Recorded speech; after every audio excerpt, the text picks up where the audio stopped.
que tenemos hoy de terapia dual y de calación, probablemente en un año o 2 años, cuando vamos a hablar de la antiagregación del paciente con síndrome coronario agudo, son aspectos que van a cambiar de manera radical. ¿En qué sentido?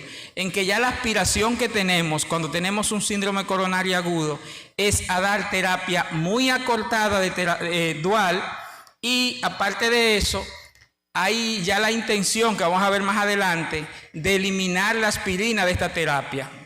Ustedes dirán, ¿y por qué tanta preocupación con este tema? ¿Por qué estamos tratando de quitar terapia, de acortar, de hacer una descalación, o sea, de cambiar una antiagregación de muy alta potencia por una antiagregación de baja potencia? Bueno, pues simplemente el sangrado es una realidad, y aunque el cardiólogo, cuando está frente a su paciente, lo que más le interesa es evitar el evento trombótico, que su estén no se trombose, o que en algunos casos, por ejemplo, usted está manejando un paciente con fibrilación atrial que no haga un ACV, pero cuando el sangrado llega, usted se da cuenta que es un aspecto fundamental. De no decir de una cosa que yo he denominado la mayor falacia que hay, que le dicen, mire, usted se sienta frente a su paciente y usted tiene que decidir entre si el paciente tiene un alto riesgo trombótico o si tiene un alto riesgo de sangrado.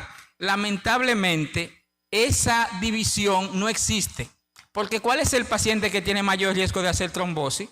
El paciente que tiene enfermedad renal crónica, el paciente que ha tenido un ACV, el paciente que en algún momento de su vida ha tenido alguna alteración funcional de cáncer. Ese es un paciente de alto riesgo de trombosis.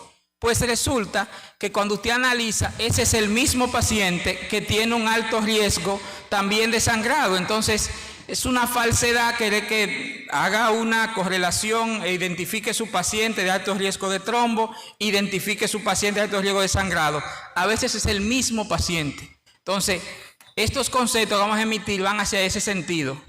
Los estudios que tenemos para hablar de la terapia dual son todos muy conocidos, y vamos a comenzar el tema en sí.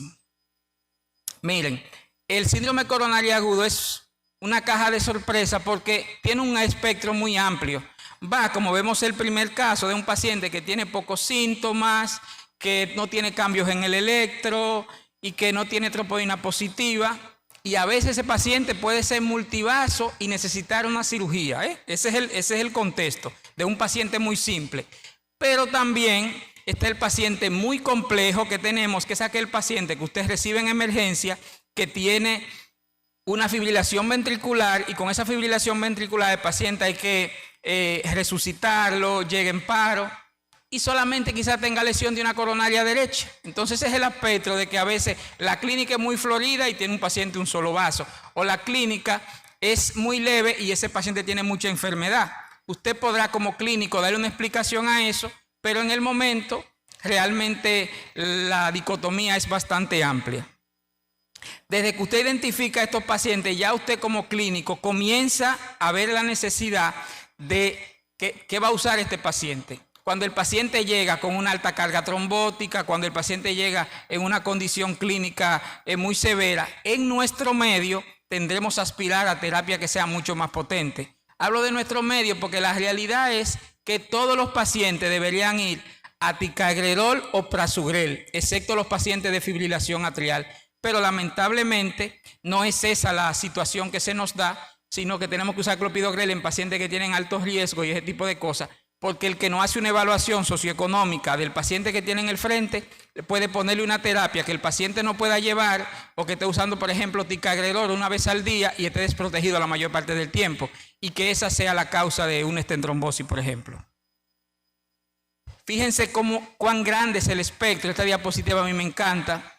Cuán grande es el espectro que se genera en un paciente que tiene un síndrome coronario agudo, y casi todo el que está sentado ahí está pensando en qué vía va a bloquear de esta vía que están aquí. Si va a bloquear la formación de de trombina, si va a bloquear simplemente la antiagregación plaquetaria, y cada uno tiene una línea de fármaco. En cuanto a la antiagregación, ustedes ven que la terapia con clopidogrel, ticagrelor y prasugrel son las que manejamos.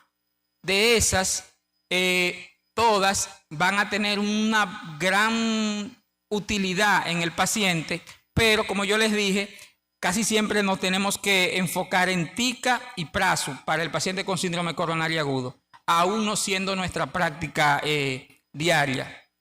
Pero ya como las estatinas que la han dividido de alta potencia y no alta potencia, ya los antiagregantes están así. Tica y prasu son de alta potencia y el clopidogrel es de menos potencia. Pero ¿qué sucede? En esa misma proporción también van a provocar sangrado.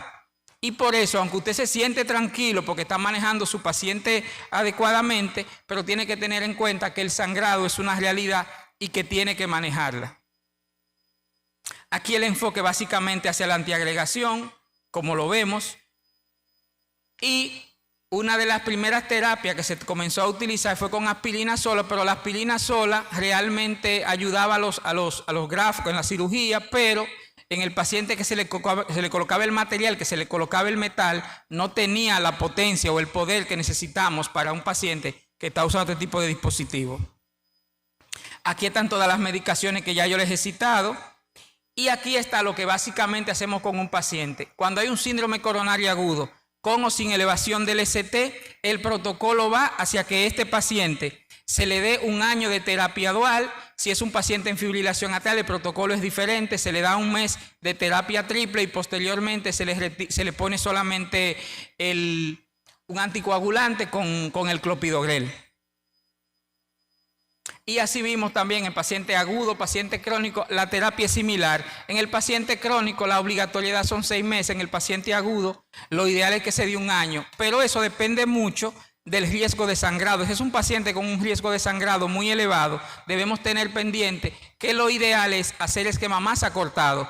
Y la conferencia de hoy va en ese sentido. Hablemos de decalación y hablemos de terapia prácticamente de monoterapia. Esto ya lo citamos. ¿Por qué la obligatoriedad de pensar en decalación? ¿Por qué la obligatoriedad de pensar en terapia solo con aspirina? Bueno, porque como yo les decía, fíjense que el ticagrelor y el prasugrel por encima de la aspirina tienen un riesgo de 26 o 27% más riesgo de sangrado. Y ese riesgo de sangrado, cuando usted maneja poca población, usted no lo percibe, pero cuando usted tiene muchos pacientes y ve la población en general, el sangrado es una realidad y el paciente puede fallecer o tener bastante morbimortalidad con esta situación. Miren esto, es una diapositiva reciente que vimos ahí, como la idea ahora está siendo simplemente no darle aspirina, dejarlo con clopidogrel o dejarlo con tica o prasugrel por un tiempo prolongado el paciente y evitar así las comorbilidades. Recuerden que después del año ya no hay obligatoriedad de terapia dual, pero usted tiene que conocer el paciente que usted está manejando. Si es un paciente que tiene mucho material, usted se ve en la obligatoriedad de utilizar terapia más prolongada. Pero aún así, yo tengo un paciente ingresado allá en la clínica Corominas, porque como tiene como 5 stents ya, le dejamos la terapia dual y tiene un sangrado. Es una realidad que usted a veces quiere ocultarla, pero existe. Esta es la nueva tendencia, que es simplemente a dar al paciente un mes de terapia dual y luego continuar solamente con terapia, con monoterapia. Esto se ha visto que hasta el año no causa mucho, no hay muchos eventos de sangrado y tampoco de evento trombótico. Y ese es el perfil que queremos mantener. Más adelante vamos a ver que cuando usted prolonga esas terapias, el riesgo de sangrado se duplica y el de evento no es que se reduce tanto con dar la terapia prolongada. Por eso hay que tenerlo en cuenta eso. Nunca vea a su paciente como que por obligatoriedad tiene que estar tomando terapia dual prolongada. Aquí están hablando de decalación, los diferentes estudios que se han realizado y fíjense que hay una tabla clásica, la que vemos ahí abajo, una donde los eventos trombóticos son similares en un grupo y otro y la siguiente en la cual los eventos de sangrado son el doble en los pacientes que no hacemos decalación. Hemos hablado de la descalación y tenemos que definir, la decalación es simplemente que usted pasa de tica o prasu a clopidogrel. y con eso usted va a disminuir la posibilidad de que su paciente tenga sangrado. Fíjense cómo en esta diapositiva vemos claramente la diferencia. Aquí fue un gran metaanálisis que se realizó, esa es la forma que se hizo la recopilación, y el tipo de paciente que eran similares en el número de vasos, en el número de stent, en el tipo de arteria tratada, y vamos a ver que se repite lo mismo. Cuando usted hace desescalación de su terapia, fíjese que los eventos trombóticos en 1.2.3, en 1.3.0 y la P no es estadísticamente significativa, 0.9. Pero en el rango de eventos de sangrado sí es mucho mayor cuando usted prolonga la terapia. Por eso la desescalación es interesante. Pero yo le dije del principio, ya casi no queremos hablar de esto, sino solamente dar monoterapia, porque el sangrado es una realidad. Igual aquí vemos el tipo de variable que estábamos midiendo, el tipo de endpoint, y vemos cómo mientras más prolongamos la terapia dual, más sangrado, y los eventos trombóticos en realidad se mantienen igual. Fíjense cómo las gráficas van a favor completamente de que utilicemos terapia de decalación, o sea que reduzcamos, cambiemos la terapia a partir del año a solo clopidogrel. Y me dicen, doctor, ¿y por qué no solo aspirina? Bueno, se ha visto que la relación de sangrado entre aspirina y clopidogrel no es tanta y la protección que tiene su paciente es mayor. Y todo lo que hacemos hemodinamia aquí le van a decir a usted que ellos prefieren que su paciente, si se va a quedar en monoterapia, sea solo clopidogrel y no la combinación de clopidogrel y aspirina, o que usted utilice una terapia con mayor potencia. Los mismos datos es diciendo que todo prácticamente va a favor de que hagamos terapia de descalación. Ustedes recuerdan de este estudio que era el DAT, es un estudio que hablaba de que si usted hacía terapia prolongada de más de 2 años, eso iba a ser favorable.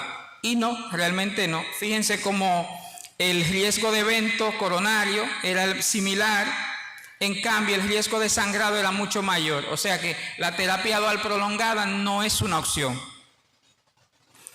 Finalmente, usted tiene su paciente con síndrome coronario agudo. Usted debería teóricamente evaluar el riesgo de sangrado de su paciente, pero yo les expliqué cuál es la falsedad de eso, de que es el mismo paciente que tiene riesgo de sangrado, que tiene evento trombótico, y usted debe decidir entre qué paciente usted tiene en la mano, si es un paciente con elevación del ST o sin elevación del ST, para saber el tiempo que va a durar. El tiempo obligatorio es de 1 año. La temática actual es a dar 1 mes de terapia dual y luego dar 1 año completo de monoterapia, que generalmente va a ser con clopidogrel o con ticoprazo, dependiendo del contexto. En todos los escenarios donde sea síndrome coronario agudo, no hay ninguna recomendación que sea menos de 1 año. Lo que se está tratando es de disminuir la posibilidad de que los pacientes entren en un riesgo muy elevado de sangrado y que eso vaya a deteriorar más su condición de salud. Muchísimas gracias.